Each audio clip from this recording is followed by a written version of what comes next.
গৌড়ীয় বৈষ্ণব সাধক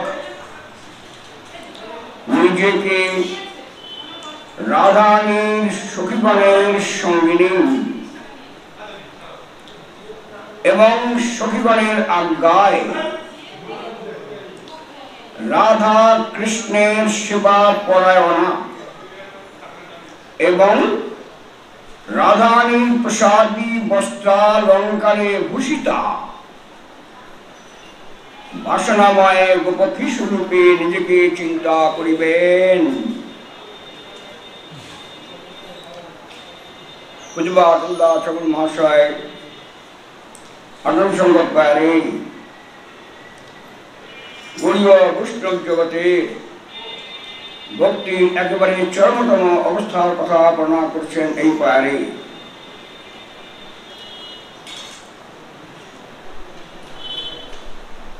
এর পূর্বে বেশ কিছু পারে মঞ্জরি স্বরূপে এবং মঞ্জরি ভাবে সাধক যে ভজনে ব্রতী হয়েছেন, যা কিনা ভক্তি জগতের একেবারে চরমতম কক্ষায় অবস্থান করছেন, এর মধ্যে শাস্ত্র প্রমাণ তো চাই, কারণ শাস্ত্র প্রমাণ ছাড়া তো কোনো কিছু চলে না। তাই শ্রী শরৎ সংহিতা, শরৎ কুমার সংহিতাতে এই ভজনের একবারে চরমতম উৎকৃষ্ট অবস্থার কথা বর্ণনা করছেন। সখিনাং সঙ্গিনীর পদ্মানং বাসনাময়ী তদ আজ্ঞা সেবা করাং তদ্রূপ লঙ্কার ভূষিতাম। গৌড়ীয় বৈষ্ণব ভক্ত নিজেকে রাধারানীর সখীগণের সঙ্গিনী এবং সখীগণের আজ্ঞায়, সখীগণের সঙ্গিনী সখীগণের আজ্ঞায় রাধা মাধব সেবা পরায়ণা এবং শ্রীমতী রাধারানীর বস্ত্রালঙ্কারে ভূষিতা নিজেকে বাসনাময় গোপ রমণরূপে নিজেকে সর্বদা চিন্তা করবেন। রাধানীয় সাধক শ্রী ললিতা বিশাখা রূপমঞ্জরী প্রভৃতি সখীগণের সঙ্গিনী রূপে এবং তাহাদের আজ্ঞা অনুসারে, স্বেচ্ছায় নয়, শ্রী রাধা মাধবের সেবা করা এবং রাধারানীর নির্মাল্য ভূষিত হয়ে তদ্রূপলঙ্কারে ভূষিত হয়ে নিজেকে স্বীয় বাসনাময়ী মূর্তি রূপে সর্বদা নিজেকে চিন্তা করবেন গোপকিশোরী রূপে।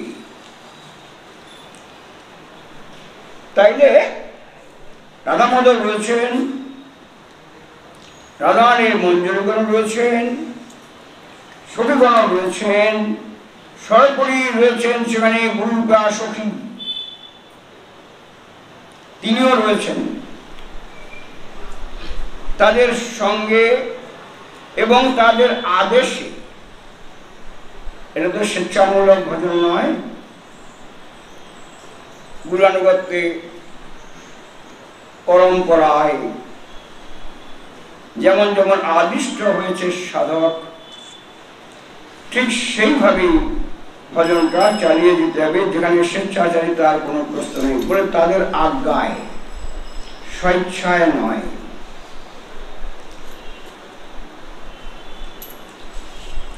এখন গুরু তো দীক্ষা দিলেন, দিব্যং জ্ঞানং যদো দদ্যাৎ পূর্যাৎ পাপস্য সংখ্যয়ম তস্মাৎ দীক্ষেতি সাপ্রোক্তা দেশিকস্তত্ত্বকর্মীদ্বৈ। যিনি দিব্য জ্ঞান দান করেন এবং পূর্বে সমস্ত পাপকে সংক্ষয় করেন, তত্ত্ববেত্তা বিজ্ঞান কর্তৃক তাকে দীক্ষা নামে অভিহিত করা হয়। দিব্যং জ্ঞানং, দিব্য জ্ঞান কি বলতে বুঝাচ্ছেন? দিব্যজ্ঞান বলতে মন্ত্রে ভগবত স্বরূপ জ্ঞান। গুরুজি মন্ত্র দেন, শুধু মন্ত্র নয়, जो मंत्र सो गुरु साक्षात, जो गुरु स स्वयं हरि। तार मंत्रई हरिरूपे गुरु कर्तृक शिष्ये आविर्भूत हन। और बोलছেন भगवान साथे भक्तेर विशेष सम्बन्ध ज्ञान दुटो,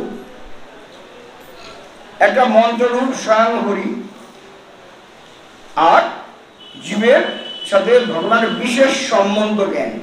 विशेष सम्बन्ध माने आमी गोड़ापदे बाधी दिल चित आमी गुरुर दास हो गेलाम, गौरेर दास हो गेलाम, एक सम्बन्ध हो गेल। और जे मंत्रटा शुधुमात्र मंत्र नय, साक्षात हरि। ताहले गुरु जखन दीक्षा दिए आमाके गोड़ापदे आमार चित्तटाके बेঁধে দিলেন, সদামাধবের চরণে বেঁধে দিলেন, তখন হয়ে গেলাম গুরুর দাস। পরবর্তীকালে এই গুরুদেবী যখন আশ্রিত জনকে যোগ্য মনে করবেন এবং যখন তার আত্মজ্ঞানী পরমাত্মীর মঙ্গল কামনা রাধানী মাধবের সেবা দিয়ে তার জীবনটাকে সার্থক করার জন্য আকাঙ্ক্ষা হবেন এবং সেই গুরুদেবের প্রার্থনায় যখন রাধানী মাধব তার চিত্তে আগে বিশেষভাবে ভাবনা সৃষ্টি করবেন, আবির্ভূতি সঞ্চারিত হবেন, সেই স্বরূপে তিনি আশ্রিতজনকে স্বরূপে দিয়ে থাকেন। তাহলে নতুন দেহ পাওয়া গেল, সেটা হচ্ছে সিদ্ধ দেহ, অন্তশ্চিন্তিত সাধক দেহ, পুরো মঞ্জুরি ভাবের সাধনা, গুরুবানুগত্যময় ভজন শুরু হয়ে গেল। দিলেন কে? ভগবানের ভজনময় শ্রী বিগ্রহ গুরুদেব। ভালো কথা। তাহলে যখন গুরুদেবের সাথে শিক্ষা দীক্ষা যখন হলো, তখন তখনই তো দিব্যজ্ঞান তো শুরু হয়ে গেল না, বা বিশেষ সম্বন্ধ জ্ঞানটা শিষ্যত্ব তখন থেকে তো প্রকটিত হলো না। যদিও সে হয়ে গেছেন, যদিও সে পূর্বের সে জিনিস নেই, নতুন করে হয়ে গেছেন, সম্বন্ধ হয়ে গেছেন, আজও কালো সেটা স্থির হবেই। পরবর্তীকালে এই গুরুই শিষ্যের পাশে গুরু বা সখী অবস্থান করেন। তাহলে শিষ্যের কাছে গুরুদেব সর্বদাই ভগবত রূপ পূজ্য, সর্বদা শিষ্যের নিকট গুরুদেব সর্বদা ভগবত রূপে পূজ্য। তাহলে তাই যদি হয়, তিনি তো সেখানে আমার গুরু বা সখী। তাই যদি হয়, তাহলে আমি কি সখীর মতো গুরুদেবকে ব্যবহার করবো? ওটি চলবে না, ওটি কিন্তু কখনোই চলবে না, কখনো চলবে না। যদিও স্বরূপত ভিন্ন, কিন্তু মূলত স্বরূপত কিন্তু তিনি গুরুদেব। ইহকালে প্রেমদাতা, পরকালের বন্ধু। এই বন্ধু হিসেবে আমার সাথে, রাধামাধবের সাথে আমার সাথে সে হচ্ছে আমার পরমাত্ম মঙ্গল কামনার জন্য এবং সেবা শুশ্রূষা পরিচালনা করার জন্য। তাহলে তিনি আমার শহীদ হতে পারেন, কিন্তু তাই বলে তখন কিন্তু গুরুকে শহীদ রূপে ব্যবহার করা যাবে না, যেহেতু শিষ্যের কাছে গুরুদেব সবসময় ভগবান, সবসময় পূজ্য। ওইটা কিন্তু কখনো ভুললে চলবে না, কারণ এটা সাধুবাণী শাস্ত্রবাণীর বিরুদ্ধ। আপনি যুক্তি বলতেই পারবেন, আপনি বলবেন যে কারণ গুরু বা সবিভাবে ত্রিভঙ্গ ভঙ্গিটামে চামর ভজন করিব, সেখানে শিষ্য রয়েছেন, গুরুদেব রয়েছেন, শিষ্য মঞ্জুরি, গুরু মঞ্জুরি, মঞ্জুরি ভাবে ভজনা করছেন, রাধামাধবের গুরুদেব ভজনা করছেন, একই সাথে যুগবৎ পাশাপাশি রয়েছেন। তাইলে তিনি তো আমার বলছেন গুরু বা সখী। তাহলে সখী যদি হয়, আমি তাহলে সখীর সাথে ব্যবহার করবো। তিনের সঙ্গে আমি তো সখী, যদি একটু বড়, কিন্তু মূলত কিন্তু গুরুদেব গুরুদেব। এই অন্তস্থ কিন্তু কখনোই যেভাবে না, একেবারে জন্ম থেকে শেষ পর্যন্ত তিনি কিন্তু শিষ্যের নিকট অবশ্যই পূজ্য, গুরুবৎ ভগবৎ গুরুবৎ পূজ্য। অর্থাৎ সেখানে যদিও সখী, কিন্তু সখীর মতো ব্যবহার করা যাবে না। এটা যে বৈশিষ্ট্য, এটা সাধুগুরু বৈষ্ণবের বিচার বিরুদ্ধ। এখন নিজে নিজেকে রাধারানীর সখীগণের সঙ্গী এবং সখীগণের আজ্ঞায় রাধা মাধবের সেবা পরায়ণা এবং রাধারানীর বস্ত্রালঙ্কারে ভূষিত হয়ে নিজেকে গোপ রমণরূপে সর্বদা চিন্তা করবেন। এটা হচ্ছে স্বরূপ, মঞ্জুরি ভাবের স্বরূপ, ভজনের স্বরূপ হলো।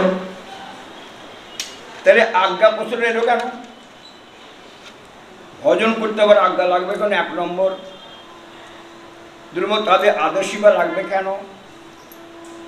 কারণ সেখানে তো সবাই তো ভজনই আছে, রাধারানী সেবা নিযুক্ত হয়েছে, সবাই সেবা করছেন। আমিও রাধারানী তাদের চবিগণের কৃপাতে, গুরু কৃপাতে আমি একটা নতুন অন্তঃসীম সিদ্ধ হয়ে আমি তো সেই সেবা পড়ানো দাসী রূপে রাধারানীর সাথে যুক্ত আছি। তাহলে এটা আমার স্বাভাবিক ভিত্তিতে সে কাজটাই সেবা করা। তাহলে এখানে আদেশের প্রশ্নটা আসে কেন? কারণ এখানে স্বেচ্ছাচারিতার কোনো সুযোগ নাই। আমি খেয়াল খুশি মতো যা খুশি তাই করতে পারি না, যেহেতু ভজনটার মূল হচ্ছে আনুগত্যময়ী ভজন। যেহেতু মূল আনুগত্যময়ী ভজন, অতএব সেখানে অবশ্যই আদেশের অপেক্ষা থাকে। এবার রাধারানীর বস্ত্রালঙ্কারে ভূষিতা নিজেকে গোপকিশোর রূপে চিন্তা করবেন। আর গোপকিশোরী প্রশ্ন এলো কেন? আমি তো অন্যভাবে চিন্তা করতে পারতাম, নিজে গোপকিশোরী রূপে চিন্তা করবেন কেন? কারণ বলছেন যে এই ভজনের মূলই আরাধ্য ভগবান বৃন্দাবন স্তদ্ধাম বৃন্দাবন ব্রহ্মা কাশী দিবসনা ব্রজবধূ বর্গেন চ কল্পিতা শাস্ত্রং ভাগবতং পুরাণম অমরং প্রেম সমর্থ মহান শ্রীচৈতন্য মহাপ্রভুর মতমিদং তত্রাদরো না পর। এই যে রমণীয় ভজন পথ, এই রমণীয় ভজন পথটা দেখালেন কারা? ওই গোপ রমণীগণ, অন্য কেউ না।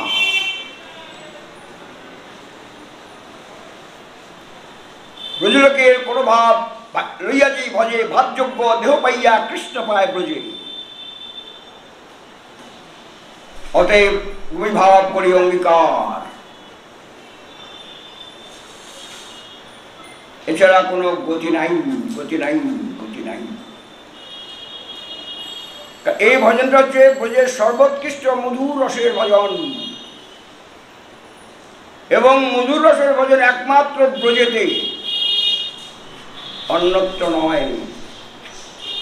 এবং সেই ভজনের অত্যন্ত পরম পটিয়সী যারা, সেটা হচ্ছে গোপীগণ, ব্রজগোপীগণ, তারা ছাড়া অন্য কেউ নয়। অতএব তাদের আনুগত্যে ভজনটা অবশ্যই করতে হবে, অন্য কোনো দেহতে নয়। সেই গোপী ভাবামৃতে যার লোভ হয়, দেহ ধর্ম লোক তেজি সে কৃষ্ণায় ভজয়। রাধাকৃষ্ণ কুঞ্জ সেবা সাধ্য সেই পায়, সেই সাধ্য পাইতে আর নাহি কো উপায়। সেই গোপী ভাবামৃতে যা লোভ হয়, দেহ ধর্ম লোক তেজি কৃষ্ণায় ভজয়। ব্রজলোকের প্রভাব লইয়া যেই ভজে, ভাবযোগ্য দেহ পাইয়া কৃষ্ণ পায় ব্রজে। মানে অন্য দেহে নয়, অন্য দেহে নয়। একমাত্র মধুরসের ভজনের একমাত্র অধিকারী হচ্ছে ব্রজগোপীগণ, এবং ব্রজই যার একমাত্র স্থান, অন্যত্র হয় না। এই ভজনের একমাত্র ব্রজের ভজন। অতএব তাদের আনুগত্যে ভজনটা না হলে ভজন পরিপূর্ণ ফলদায়ক হন না। এখন প্রশ্ন হলো, আমি কি ইচ্ছামত করলেই আমি নিজেকে গোপী ভাব ভাবতে পারি? কখনো পারি না, কখনো পারি না। তবে একটা আকাঙ্ক্ষা, একটা প্রার্থনায় আস্তে আস্তে আস্তে আস্তে আস্তে আস্তে আস্তে পরিবর্তন এসে যান। যারা সত্যিকারে মঞ্জুরি ভাবের ভজনা করেন, তারা কিন্তু অন্য কারোর সাথে মেশে না। বাজারে গেলেও দেখবেন তারা সব যারা বিক্রি করছে তারাও সব রাধাদাসী, যিনি কিনছেন তিনিও রাধাদাসী, যার সেবায় লাগাচ্ছে তিনিও শ্রীমতী রাধারানী। তারা যেখানে যেখানে যে অবস্থায় থাকুক না কেন, তারা অন্যত্র কোথাও থাকেন না, অন্যত্র কারোর সাথে মেশেন না।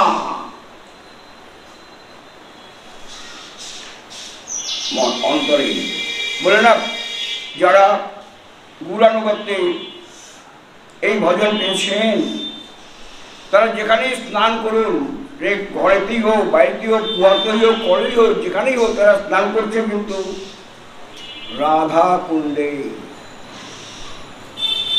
মানে ওটা জল নয়, ওটা বালতি নয়, ওটা বাথরুম নয়, ওটা হচ্ছে রাধা কুণ্ডে, যেখানে রাধারানী মদন নিত্য বিহার করেন, স্নান করেন, সেইখানটাতে। বিশেষ করে সেখানে আবার জাহ্নবা ঘাট,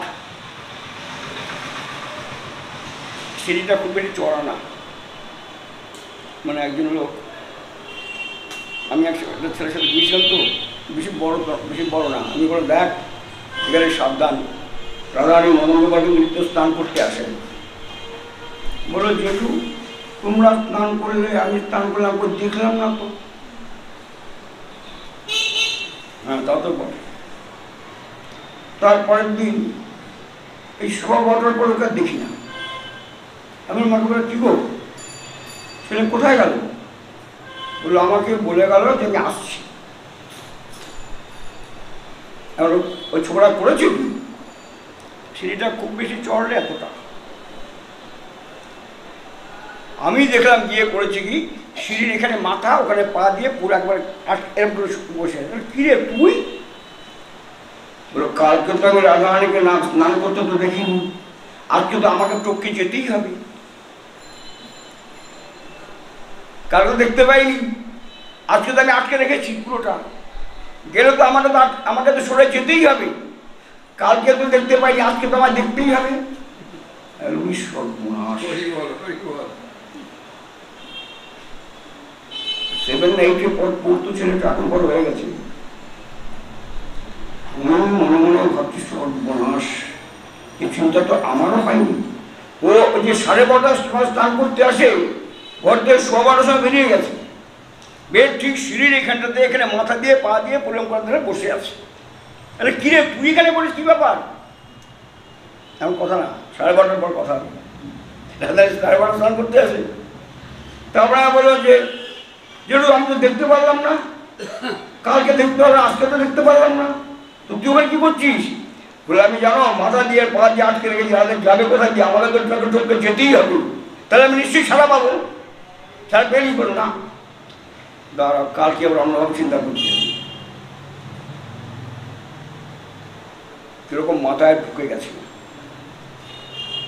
তো এরা যদি ঠিক মতো চলে,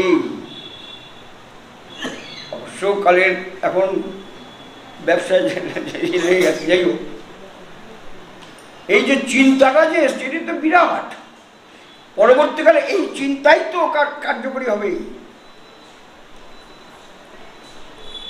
একদিনে হবে না, দুদিনে হবে না, 3 দিন হবে না, দিনের পর দিন ভাবতে ভাবতে বাদে সবসময়, যেহেতু এটা মনের ব্যাপার, পুরোটা মঞ্জুরসদা পুরোপুরি স্মরণ মননের ব্যাপার, পুরোটাই বাহ্যিক নয়, সব অনুভূতি, অনুভব। ফলে আমার বাহ্য দেহ যাই করে করুক, আমার ভেতরে যন্ত্রস্থিত দেহ গুরুদেব যিনি দিয়েছেন, 11টা লক্ষণ চিহ্নযুক্ত যিনি আমাকে যা দিয়েছেন, সেটা হচ্ছে আমার মূলত স্বরূপ, সেটা হচ্ছে আসল আমি। ওটা হচ্ছে বাহ্যে আমি, কাঁচা আমি, এটা হচ্ছে আমি পাকা আমি। এই দেহ দিয়েই আমাকে রাধা মাধবের সেবায় নিযুক্ত হতে হবে, গুরুদেবের আদেশে, রাধারানী সখীমঞ্জুগণের আদেশে। তার মানে আদেশের অপেক্ষা। এমনিও যেমন গুরু উপস্থিত থাকলে সেখানে গুরু আদেশে অন্য কোনো যাওয়া যায় না, সমস্ত গুরু আদেশ দিলে সব ঠিক আছে। গুরু উপস্থিত থাকলে গুরু আদেশ ছাড়া অন্য কোনো কাজ করা যাবে না, স্থান ত্যাগ করা যাবে না, কিচ্ছু করা যাবে না, যাই গুরু আদেশ দিতে হবে। তার মানে তুমি প্রভু আমি দাস, গুরুআজ্ঞা ব্যতীত আমি একটা মুহূর্ত করতে পারি না। এটা কিন্তু ঠিক আছে। এগুলো হচ্ছে মূল জিনিসগুলো, সেগুলো কিন্তু কখনো পরিবর্তন হয় না। এগুলো হচ্ছে মূল। জিনিসটা। তার মানে আমি যদি মানে অবাধ্য হই, অবাধ্য যদি হই, স্বেচ্ছাচারী যদি হই, নিজের মনের মতো যদি ভজন আমি করতে গিয়ে যাই, তাহলে কার্য কখনোই পরিণত হবে না, কখনো না। কারণ গুরুবর্গ যেই পথে চলেছে, যা যা করেছেন, আমাকে শুধু সেই পথটা অনুকরণ না অনুসরণ করে যেতে হবে। অনুকরণ এবং অনুসরণগুলোর মধ্যে কিন্তু অনেক পার্থক্য আছে। অনুকরণ, জানো, আমার বউ না সবসময় এরম করে, এরম করে, বা আমার বউ এরম করে হাঁটে, বা এরম করে দাঁড়ায়, এগুলো অনুকরণ, এটা অপরাধ। অনুসরণ, তিনি যেভাবে ভজন করেন বা যেভাবে দিন যাপন করেন, শুধু আমার শুধু লক্ষ্য হচ্ছে সেইটাই, শুধু লক্ষ্য করে যাওয়া, ওটা হচ্ছে আমার আদর্শ। অনুকরণ নয়, অনুসরণ। হে প্রভু, তুমি সদা রহমর আগে, আমি সদা চলে জানো সেই দাগে।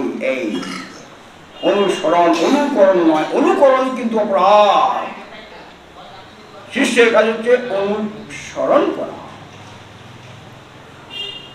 তেমন রাধারানী সখীগণ যেই যেই ভাবে, মঞ্জুরিগণ যেই যেই ভাবে রাধারানীকে সেবায় নিযুক্ত আছেন, রাধারানী মদনগোপালের মঞ্জনে যেমন যেমন ভাবে সেবা করেন, এবং ঠিক যেই সেবা আমার ঠিক গুরু বা মঞ্জুরির মধ্যে স্ফূর্তিপ্রাপ্ত হন,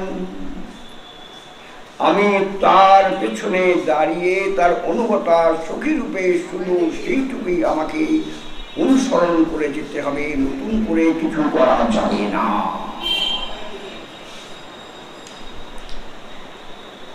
রাধারানীর বস্ত্রালঙ্কারে ভূষিতা, যেমন ধরুন এই যে পোশাক তো আমাদের একটা মানসিক প্রস্তুতি তৈরি করে। পোশাক প্রথমত লজ্জা নিবান, এই তো, এটা হচ্ছে বাহ্যিক। কিন্তু পোশাকটা কিন্তু দেখবেন আমাদের একটা মনের, পোশাকের সাথে মনের একটা সম্বন্ধ রয়েছে। আমি যে পোশাকে রান্না করি সেই পোশাকে তো বিয়ে বাড়ি যাই না, ওখানে আমি রাঁধুনি। রাঁধুনির যেমন পোশাক দরকার আমি তেমনি পোশাক করি। আমি যখন বিয়ে বাড়িতে যাচ্ছি তখন কিন্তু আমি রাঁধুনি নই, ওদের সে অনুযায়ী আমার পোশাক লাগবে। পরিবেশ যেমন, আমার পোশাকও তেমনি আমাকে সেইভাবে প্রস্তুতি করতে সহায়তা করবে। এখানে আমি রাধারানীর দাসী, অর্থাৎ তারা যেই যেই পোশাকে আছেন, মানে সেই সেই পোশাক পরলে আমার মধ্যেও সেই একটা কৃপা অনুভূত হবেন। যদিও পোশাকটা বাহ্যিক জাগতিক ব্যাপারে, কিন্তু পারমার্শিক ব্যাপারে অনেক পার্থক্য। যেমন ধরুন না, দীক্ষাকালে শিষ্য করে আত্মসমর্পণ, সেই কালে কেশকালে কয়নাত্মসম, সেই দেহ করে চিদানন্দময়, চিদানন্দ দেহ করে কৃষ্ণের ভয়। বেশ ভালো কথা। তো আপনি যাচ্ছেন, গুরু কিভাবে পেয়েছেন, আপনি যাচ্ছেন অফিসে। আপনি যখন অফিসে যাচ্ছেন তখন অফিসের পোশাক যেমন দরকার তেমনি আপনার লাগবে। তখন তো আপনি কবির পরে যাবেন না সাধারণত। তাহলে অফিসে যখন যাচ্ছেন, অফিসের পোশাক আছে। এবার হচ্ছে আপনার অফিসে বড় পোস্টে কাজ করেন আপনি সেই বাবু। এবার রাত্রিবেলায় আপনি সন্ধ্যাবেলায় বাড়িতে সমস্ত পোশাক পরে ছেড়ে চান টান করে যখন সেই ঠাকুর ঘরের পোশাক পরে ঠাকুরে ঢুকলেন, সেই ফুল জল গঙ্গা তুলসী দুঃখাটি দিয়ে যখন বসলেন, তখন দেখবেন একটা আলাদা কিন্তু অনুভূতি হয়ে গেল। এই লোকটা কিন্তু ওই অফিসের বড়বাবু নয়, যদিও লোকটা একই, লোকটা রাম, কিন্তু ওখানেই তিনি, এখানে কিন্তু তিনি নন। এখানে তিনি হচ্ছেন সাধক। সাধক মনটাই দেবেন পাল্টে যাবে, মনটাই পাল্টে যাবে। সব করে তো মন রে বাবা, সব তো করে মন। তাহলে সেই দেহ করে চিদানন্দময়, সেই চন্দ্র দেহ করে কৃষ্ণের ভজয়। তাহলে ওইখানে তো আমি অফিসের বড় বাবু, তখন আমার টাকালে 14 জন 18 লোক যা আছে তখন তো ভয় কেঁপে যায়, ভয় ঢুকতে সাহস পায় না, তখন আমি একরকম।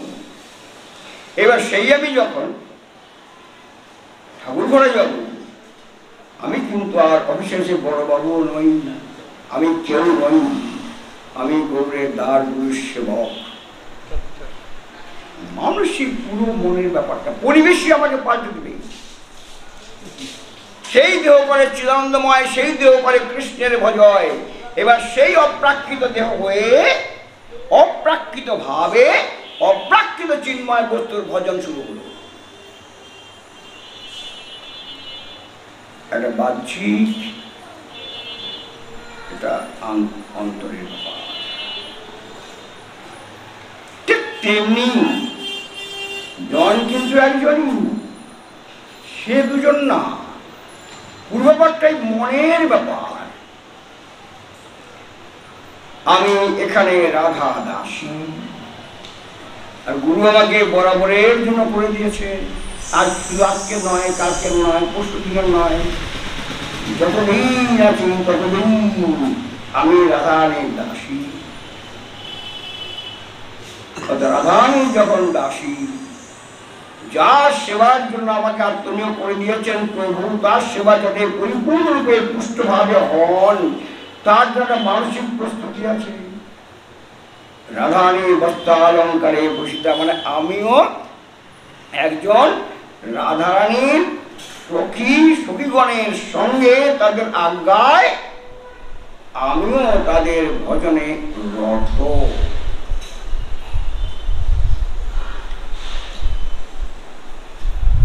গৌড়ীয় বৈষ্ণব জগতের এর চাইতে সর্বশ্রেষ্ঠ ভজন আর কিচ্ছু নাই। এটা হচ্ছে ভজনের একবার চরম সার্থকতা, এর উপরে আর কিচ্ছু নাই, সমস্ত ভজনের শেষ কথা। এবং শ্রীমৎ মহাপ্রভু মত বিদম তত্ত্বাদর না করো, শ্রীমৎ মহাপ্রভুর ইহাই একমাত্র মত, অন্য কোনো মতকে তিনি সমর্থন করেন না। এই মঞ্জুরি ভাবের সাধনা রাধা দাস্য গুরু অনুগত্যে যা শ্রীমৎ মহাপ্রভু দেওয়ার জন্য কলিযুগে এলেন, নাহলে আমরা এটা পেতামই না। এবং অবশ্যই শাস্ত্র সমর্থন কিনা, একমাত্র শাস্ত্র পুরাণের পুরাণ মহাপুরাণ শ্রীমৎ ভাগবতী, এর হচ্ছে শেষ কথা। তাহলে মহাপ্রভুর মত শাস্ত্র সম্মত দেখালো কারা? উপরমণিগণ।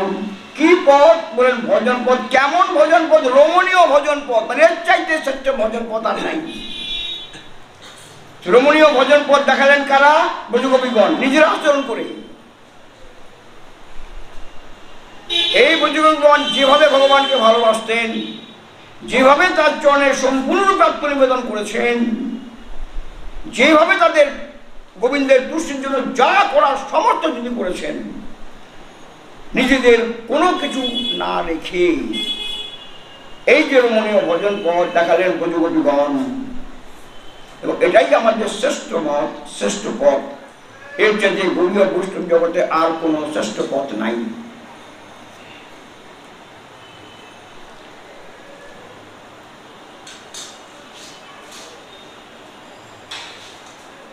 তাহলে এই যে আমি, যে দেহটা, আমি মানে দেহটা, তো আমি রাধা অভিমান, একটা গর্ব আসবে, অহংকার আসবে। আপনি বলেন সে কি? গর্ব এবং অহংকার থাকলে তো ভগবান তো কৃপা করেন না। তাহলে গর্ব যদি অহংকার থাকে, তাহলে তো ভগবান তো কৃপা করেন না। বললে বুদ্ধ বিরোচন, বিরোচনের বুদ্ধ বলি মহারাজ, তার একটা বড় ছিল, তিনি বড়, তার মতো দাতা কেউ ছিল না। একটা অভিমান ছিল তার, বিরাট অভিমান।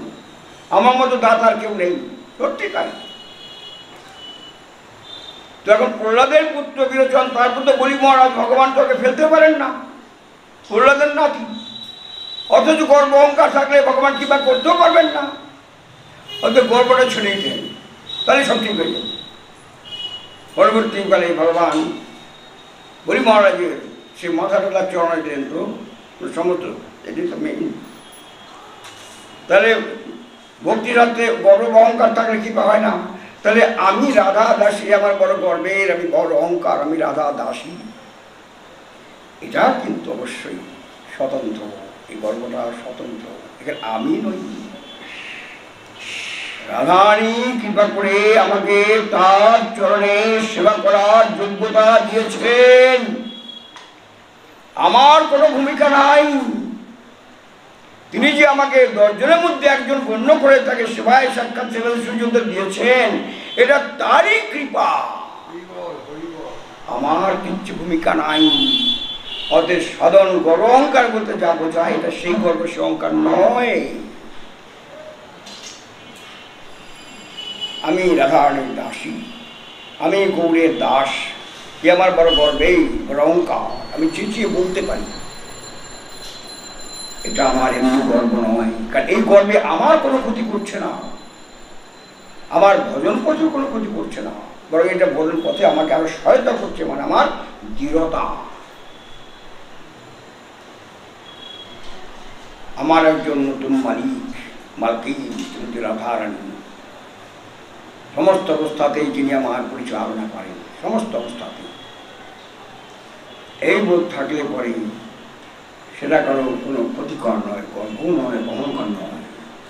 মানে যে গর্ব বা অহংকারের ফলে ভক্তি দুর্ভূত হয়, এটা সে নয়।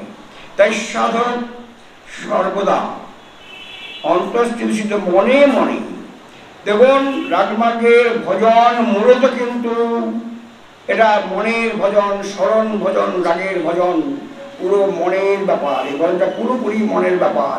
এখানে বাহ্যিক যা আছে তার চাইতে বাহ্যিকটা গৌণ হয়ে পুরোপুরি মনের অনুভবের আস্বাদনের ব্যাপার।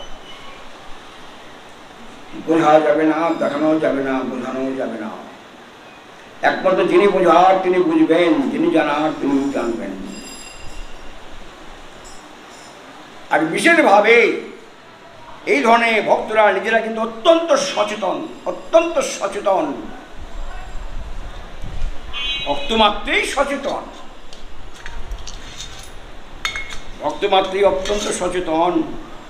বিশেষভাবে ভজনের ব্যাপারে তারা কিন্তু বড় কৃপণ, বড় কৃপণ।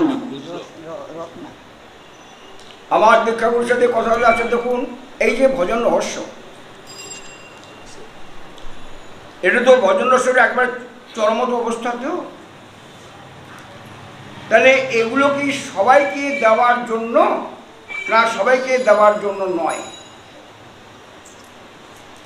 এটা কি অবিচারে নির্বিচারে দেওয়া যেতে পারে, না কোনো বিচারের ব্যবস্থা আছে? বলো দেখো, বলি আমার সাথে, মানে আমার দীক্ষাগুরু নিতেন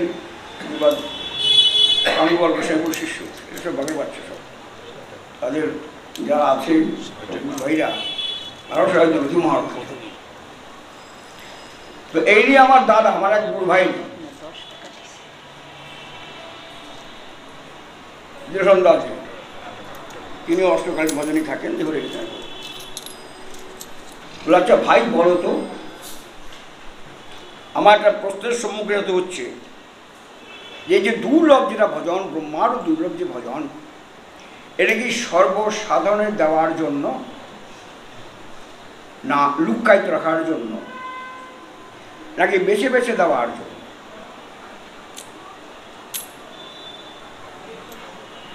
বলো দাদা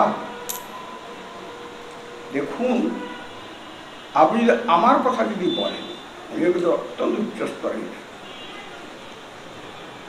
পথে ফেলে রাখা ভালো। কেন পথে ফেলে রাখা ভালো? আজকে আপনি যদি নানা রকম নিয়ম কানুন করেন, দেখবেন আস্তে আস্তে আস্তে জিনিসটা অবলুপ্তি হয়ে যাবে। এটা থাকবেই না, লোকে জানতেই পারবে না। যেমন সাপুরে সব মন্ত্র তার চালাকে দেয়, আসল মন্ত্রটা দেয় না, তাহলে চালাই গুরু হয়ে যাবে। সব দেবে, আসল মন্ত্রটি দেয় না, পরে সেই সাপুরে মারা গেল, জিনিসটা অবলুপ্ত হয়ে গেল। যা এইভাবে এই জিনিসটা আস্তে আস্তে আস্তে অবলুপ্ত হয়ে যাচ্ছে। নেওয়ার জন নাই, দেওয়ার জন নাই। যারা দিতে পারেন দিয়ে রাস্তায় ফেলে রাখা ভালো, কারণ এই জিনিস তো কখনো নষ্ট হয় না। আজ থেকে 25 বছর বাদে, হয়তো 20 বছর 24 বছর সে নাড়াচাড়া করলো না, প্রভু কিন্তু দিয়ে রেখেছিলেন তোমার গুণধাম নারায়ণ অভিরাম আচলে বাঁধিয়া দিল সোনা। গুরুদেব তো আচলে সোনা বেঁধে দিলেন। আমি তো দেখলাম না, রূপা না তামা না লোহা ট্রাঙ্কে রেখে দিলাম। তোমার হেন গুণধাম নারায়ণ অভিরাম আচলে বাঁধিয়া দিল সোনা। আমি তো জানি না, বুঝি না, জানি না, দেখলাম না, বেঁধে রেখে দিলাম। গুরুর লক্ষ্য হয়তো স্থির, তিনি হয়তো তাকে তৈরি করে সাক্ষাৎভাবে রাধারানীর সেবায় নিযুক্ত করতে পারলেন না। গুরুদেবটা আক্ষেপ রয়ে গেল। স্বয়ং গুরুদেবের আক্ষেপ কিন্তু ভগবান অবশ্যই পূর্ণ করেন। হয়তো 25 বছর বাদে যেন কোনো একটা মহৎ নিজ গুণে কৃপা করে এই প্রসঙ্গ শুরু হবে। আরে আমাকে না প্রভু দিয়েছিলেন, আমাকে না প্রভু দিয়েছিলেন, দান দান দান দান, দেখি তো দেখি তো দেখি তো। ওই ত্রাণ খুলে 25 বছর বাদে সেই জিনিস নিয়ে এলাম। উজ্জীবিত হলো, অনুভব হলো, ভজন শুরু হয়ে গেল। আমার জানা ঘটনা, জানা ঘটনা। একবার লোক চাকরি করতেন, 50 বছর করে চাকরি ছেড়ে দিয়ে আমি দেখেছি রাত্রি 10টা থেকে সকাল 6টা পর্যন্ত মানে বাইরে মশি টাঙিয়ে ভজন করতো। আমি নিজে চোখে দেখেছি রাত্রি 10টা থেকে 6টা পর্যন্ত মশি টাঙিয়ে ভজন করতো, উঠানের মধ্যে বসে, ঘরে থাকতো না, আমার নিজের চোখে দেখা। খুব কাঁদতেন, খুব কাঁদতেন। বলে দেখো ভাই, সময় মতো কিছু তো বুঝিনি, কত মূল্যবান যে হারিয়েছি। এখন প্রভুর হয়তো আকাঙ্ক্ষা হয়েছে যে কদিন বেঁচে ছিলেন, বলে এছাড়া যেন আমার দ্বিতীয় অন্য চিন্তা ভাবনা কিচ্ছু না থাকে। আক্ষেপ করতেন, সময় নষ্ট হয়ে গেছে অনেক। কিন্তু ঠিক পরবর্তী রাত্রি 10টা থেকে 10টার মধ্যে বসিটা একমাত্র সারা রাত্রি নাম করতেন। আসলে নাম না, স্মরণ নাম করতেন। এগুলো তো ঘটনা চোখে দেখেন, কাজ হয়, কাজ হয়। একটা মনে মনে একটা সবসময় একটা রাখতে হবে যে রাধারানী কি এ রাধে যদি আমার ছুটি পাওয়া, আমাকে ছুটি পাওয়া, একটা অভাব ঠিক হবে, ঠিক হবে। আজকে বুঝতে পারছি না, বুঝতে পারছি না। এই লোকগুলো জাগে কি করে? এর পরের আলোচনাতে এইগুলো আসবে। এই আকাঙ্ক্ষাটা জাগে প্রথম কথা। ধরুন বস্তু সম্বন্ধে আমার ধারণাই নাই, আমাকে এই করলেন এই করলেন এই করতে এই মিটে গেল, আমার কোনো ধারণা নাই, বোধ নাই, কিচ্ছু নাই। এই বলেন মহতের মুখে শুনতে শুনতে শুনতে শুনতে শুনতে শুনতে শুনতে এই একমাত্র মনে তখন একটা আকাঙ্ক্ষা জাগে। বিভিন্নভাবে শুনতে শুনতে শুনতে শুনতে শুনতে তখন একটা আকাঙ্ক্ষা জাগে, তাহলে আমারও পাওয়া উচিত, আমারও তো পাওয়া উচিত। আমি কেন পাইনি? কোথায় গেলে পাবো? কেমনভাবে পাবো? পেলে কি হবে? কীভাবে ভজন করতে হবে? এই সমস্ত নানা জিজ্ঞাসা এসে যাবে। জিজ্ঞাসা শ্যাম উত্তম, এই দেখুন উত্তম শ্যাম, এই উত্তম মঙ্গল, শুধু মঙ্গল না, উত্তম মঙ্গল। রাধারানীর ভজনা করা, তার শ্রবণ সেবা করা উত্তম মঙ্গল।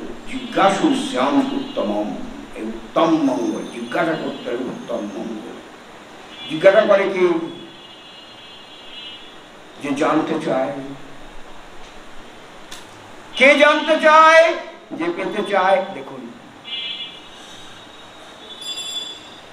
এইভাবে নিরন্তর শুনতে শুনতে শুনতে শুনতে শুনতে শুনতে আমার একটা আকাঙ্ক্ষা আছে, হবে লোভ, লোভামূলাপ।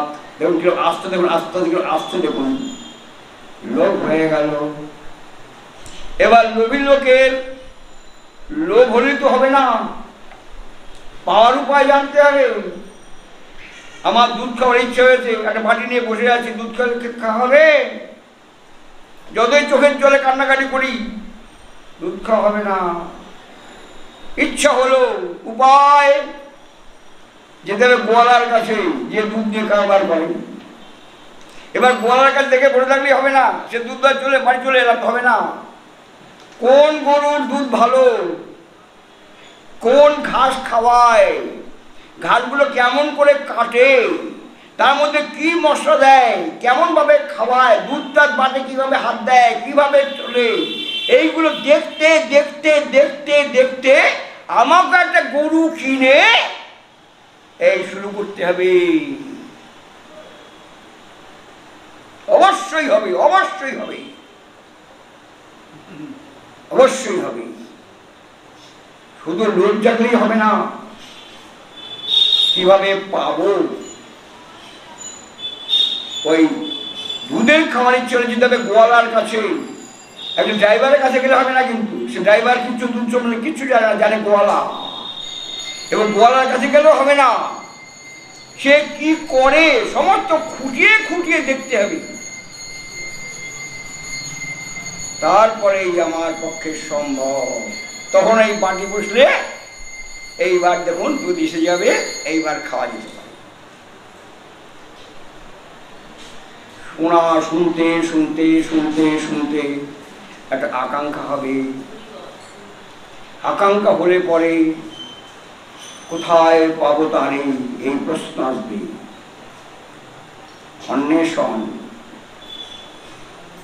আবার ব্যাপারটা দেখুন, যিনি পেয়েছেন তিনি কিন্তু দাম দিয়ে পেয়েছেন, যিনি পেয়েছেন তিনি অনেক দাম দিয়ে পেয়েছেন, তিনি এমনি পাননি,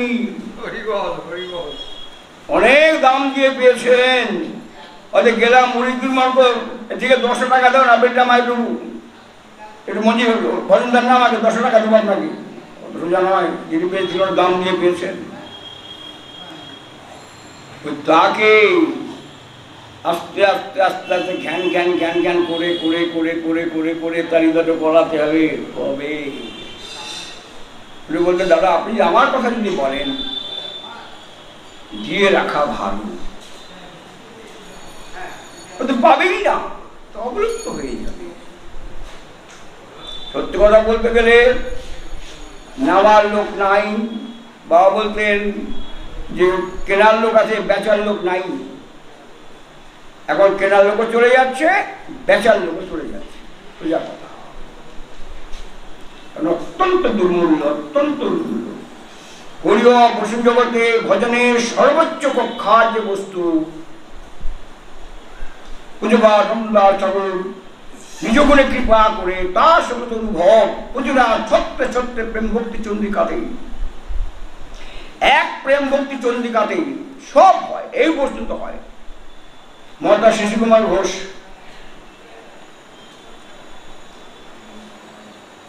যুগান্তর আগে ছিল, যুগান্তরের পুস্তারা মহাত্মা শিশু কুমার ঘোষ, তার ভাই ছিল তুষারকান্তি ঘোষ, বারাসাতে বাড়ি, বিরাট ধনী লোক।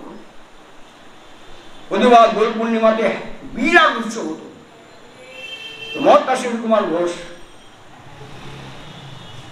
তিনি তার দাদাও ছিল অত্যন্ত গৌর ভক্ত, কিন্তু শিশির কুমার ঘোষ কিন্তু গৌর ভক্ত ছিল না।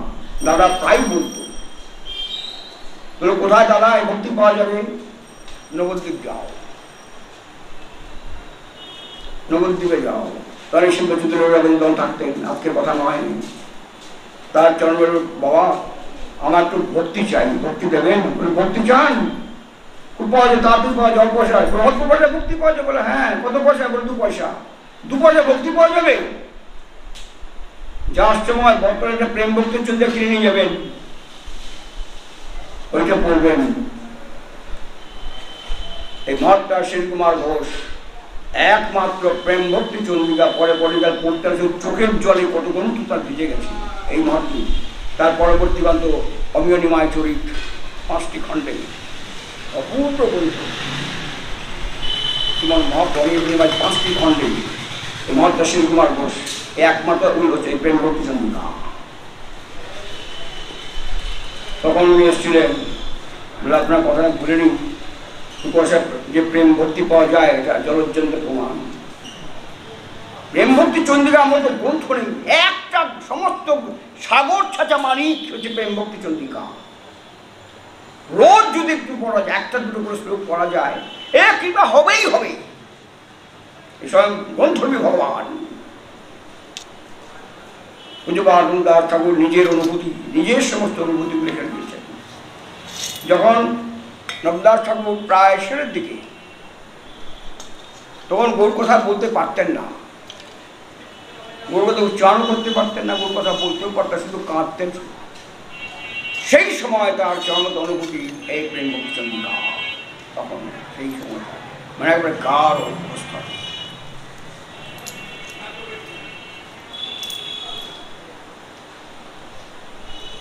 নিত্য সিদ্ধ সবিসদৃশ ভাব বিশিষ্ট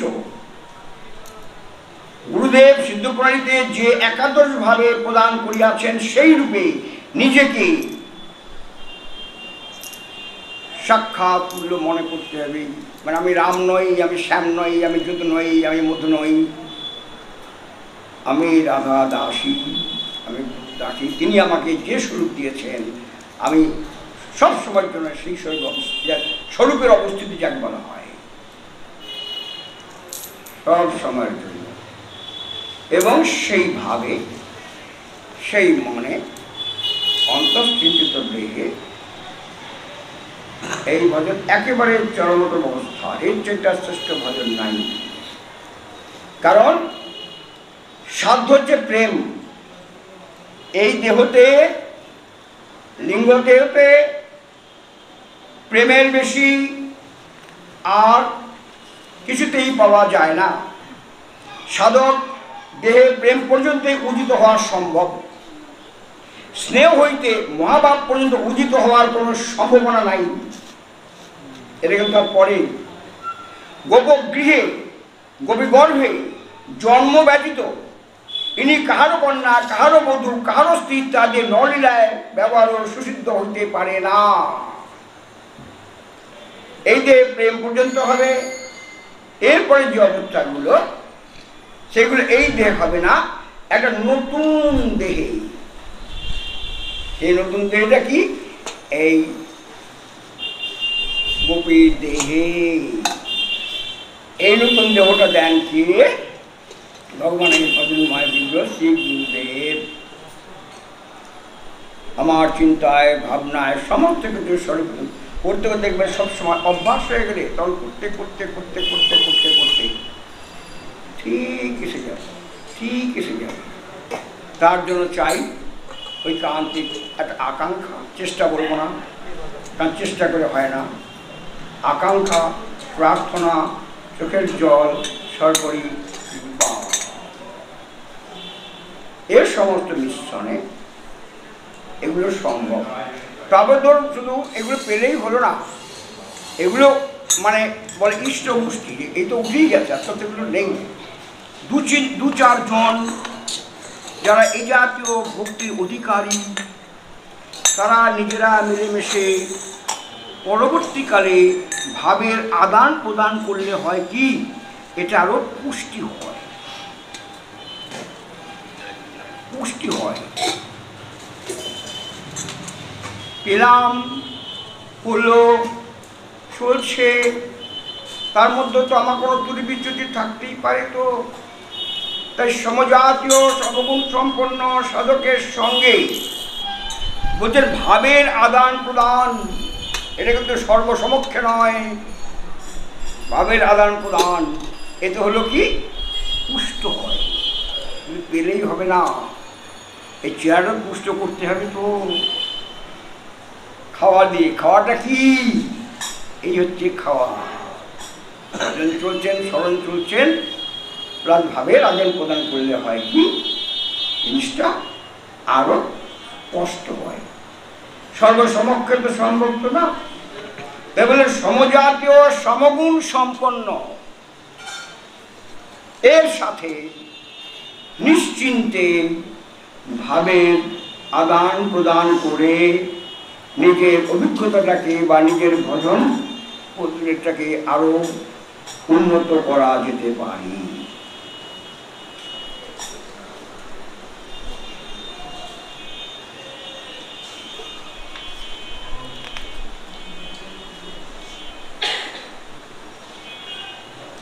স্বরূপে দৃঢ়হিমান স্থাপন করিতে পারিলে সাধকের সিদ্ধি পর্যন্ত সন্নিকর্ষ হইয়া থাকে।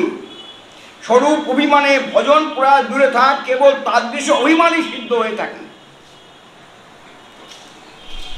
পূজ্যপাদ জীবগোস্বামী বলছেন যে স্বরূপ অভিমানে ভজন প্রয়াস দূরে থাক, তাদৃশ অভিমানই সিদ্ধি হয়ে থাকে। কতখানি জোর দিয়ে বলছেন তো। গুরু প্রদত্ত মঞ্জুরি ভাবে, গুরুয়ানুগত্যে, এই যদি একটু বলেন ভজন স্বরূপ অভিমানে ভজন প্রয়াস দূরে থাক, কেবল তাদৃশ্য অভিমানেই সিদ্ধ হয়ে থাকে যে আমি রাধা দাসী। এটাও যদি মনে মনে সর্বদা চিন্তা করা যায় তাতেও অনেক লাভ, তাতেও অনেক লাভ। স্বরূপের অভিমান, এই গৌরীয় বৈষ্ণব জগতে রাগনুগা ভক্তি কিন্তু সমস্ত মনের ব্যাপার, সমস্ত মনস্তাত্ত্বিক, সব মন। কারণ এগুলো বাহ্যিক ভজন নয়, এগুলো অন্তর্ভজন। বাহ্যিক ভজন অনেক কিছু আছে, যেমন খোল আছে, কর্তাল আছে, গান আছে, হরি আছে, হরিকথা গ্রন্থ, সব কিছু আছে, অনেক কিছু আছে, সব প্রয়োজন, এটা প্রয়োজন। বাহ্যিক ভজন অবশ্যই প্রয়োজন, অবশ্যই প্রয়োজন। এই ভজনই তোমাকে সেই ভজন নিয়ে যাবে। এই ভজনটা বাদ দিয়ে কিন্তু ওই ভজনে যাওয়া যাবে না। এই ভজনই আমাকে ওই ভজন নিয়ে যাওয়া যাবে। এইবার যখন অন্তঃস্থিত ভজন হবে তখন বাইরের ভজনগুলো হয়ে গেল, হয়ে গেল। তখন একবারে গুটি মেরে গেল। সাধন ভক্তি, ভাব ভক্তি, প্রেম ভক্তি, কথা কিন্তু ব্যাখ্যা করছে। সাধন ভক্তি হয় শুয়োপোকা। শুয়োপোকা আমরা কি এই সরিয়ে দিই, ভয় পাই। পরে শুয়োপোকা পাতা খেতে খেতে খেতে খেতে গুটি মেরে গেল, নড়েও না, চড়েও না, চুপ করে আছে, গুটি মেরে গেল। ভাব ভক্তি। পরে গুটি কেটে একটা প্রজাপতি, বাহ কি সুন্দর দেখতে রে, ভাষণ ধরতে চাই, এই প্রেম ভক্তি। তাহলে সাধন ভক্তি যদি হয় শুয়োপোকা, ভাব ভক্তি গুটি পোকা, প্রেম ভক্তি প্রজাপতি। তাহলে প্রেম ভক্তিতে যদি প্রজাপতি হয় পরবর্তীকালে সেগুলো আরো কত সুন্দর, দেখুন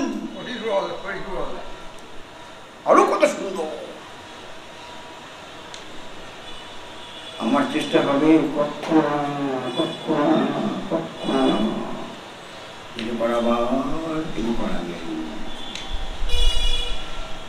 বড়রাম দাসে কয় মনত সিদ্ধ হয় ভজ ভজ শ্রীপাদ চরণ পাইবারে থাকে যদি মন। এই আসল কথা, পাইবারে থাকে যদি মন। গৌরীয় বৈষ্ণব জগতে রাগানুগা ভজন অদ্ভুত একটা শক্তিশালী বস্তু।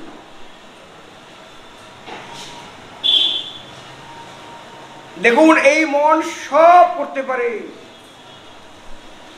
এই মন একজনকে সর্বনাশ করতে পারে, এই মন একজন লোককে অনেক তুলে নিতে পারে। এই মন, এই মনের দ্বারাই আমাকে সর্বনাশ করতে পারি, আবার এই মনের দ্বারা আমি কত লোকে কত উপকার করতে পারি। পুরো অনুভবটা হচ্ছে মনস্তত্ত্বের ব্যাপার। এ বলছে যে মন সে রগড়ানা চাহিয়ে, শুধু মনটাকে বাড়ে বাড়ে বাড়ে বাড়ে বাড়ি বাড়ি বাড়ি বাড়ি প্রতি মুহূর্তে। আজকে মন আমার বশ হবে না, একদিন না একদিন মন আমার বশ হবেই। আজ হবে না, কাল হবে না, একদিন নয়, কৃপা যখন হবে মন আমার বশ হবেই। মনকে যেখানে রাখবো সে সেখানেই থাকবে। অতএব বশীভূত হয়ে যদি মনটাকে সর্বদা নিতাচার পৌঁছার রাধা মাধবের জন্য রাখাটা যায়, সে থাকে আর কি আছে, এই তো ভজন শেষ হয়ে গেল, ভজনের শেষ।